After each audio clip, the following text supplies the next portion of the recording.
Bonjour à tous et à toutes, voici une nouvelle vidéo.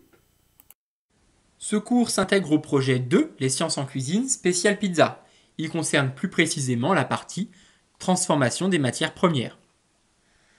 Ce cours sera présenté sous forme de démarche scientifique.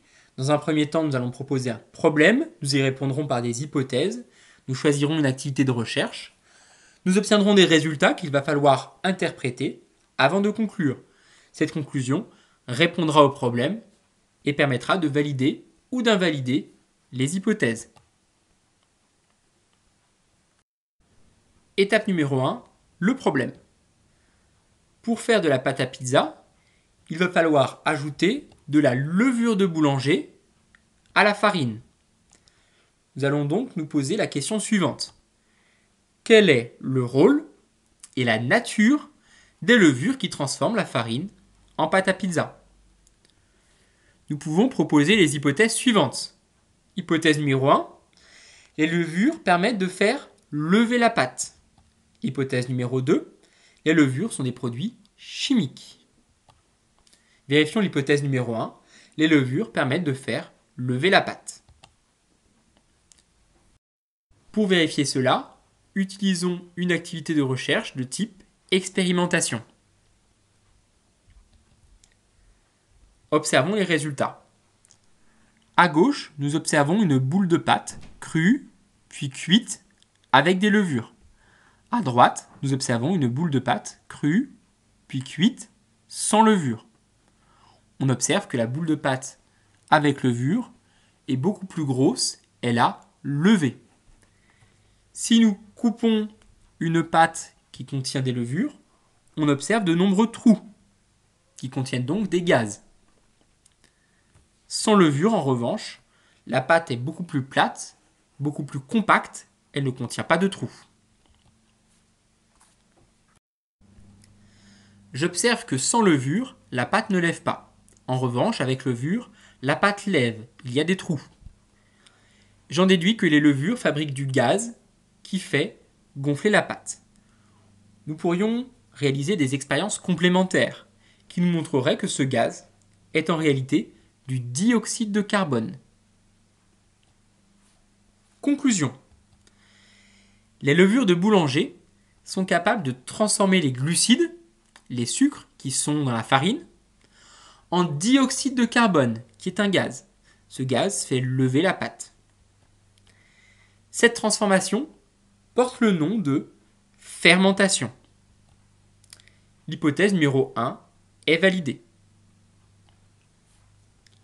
Revenons à nos hypothèses. Nous avons validé l'hypothèse numéro 1. Il nous reste à valider ou invalider l'hypothèse numéro 2. Les levures sont des produits chimiques. Pour cela, nous choisissons une activité de recherche de type observation. Nous allons observer des levures au microscope. Voici les résultats. Nous observons des structures qui possèdent une membrane plasmique, un cytoplasme et un noyau. J'observe que les levures sont des structures entourées par une membrane plasmique, délimitant un cytoplasme. Elles contiennent un noyau. J'en déduis que les levures de boulangerie sont donc des cellules. Ce sont des êtres vivants. Elles possèdent un noyau. Ce sont donc des champignons. On a vu que ces champignons vivaient à l'état d'une seule cellule. Chaque cellule est un champignon différent. On parle alors de champignons unicellulaires, c'est-à-dire des champignons qui comportent une cellule unique. Conclusion. Les levures de boulanger sont des champignons unicellulaires, contrairement à la levure chimique qu'on peut utiliser dans certains gâteaux, qui est cette fois-ci un produit chimique. Ces champignons réalisent une réaction chimique, la fermentation. L'hypothèse numéro 2 n'est donc pas validée. Les levures de boulanger ne sont pas des produits chimiques, comme la levure chimique, ce sont des êtres vivants, des champignons unicellulaires. Résumons tout ce que nous avons dit jusqu'à présent. l'homme produit des matières premières grâce à la culture et à l'élevage. Nous avons vu cela dans une partie précédente. Il peut les consommer directement. Il peut consommer directement les tomates qu'il produit, par exemple, pour fabriquer sa propre matière. Que signifie cela? Nous avons vu qu'en mangeant des tomates, par exemple, nous avons des glucides, des lipides, des protéines, nous avons de l'énergie. Tout cela nous permet de fabriquer nos muscles, nos os. Les aliments peuvent également être transformés grâce à des micro-organismes. Nous avons vu que des bactéries permettaient de transformer le lait en fromage, qu'on pouvait ajouter des champignons à ces fromages pour avoir différents types de matières, comme le roquefort par exemple, où les parties vertes sont des champignons.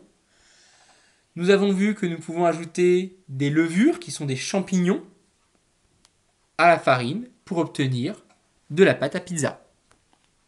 Les micro-organismes sont donc utiles à l'homme pour transformer les matières premières. Dans cette partie, nous avons vu les différents types de réactions qui permettaient de transformer les matières premières en d'autres produits.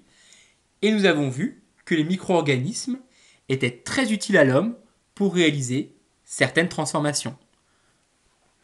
Dans une prochaine partie, nous allons recenser toute la diversité des produits qui composent la pizza. À bientôt!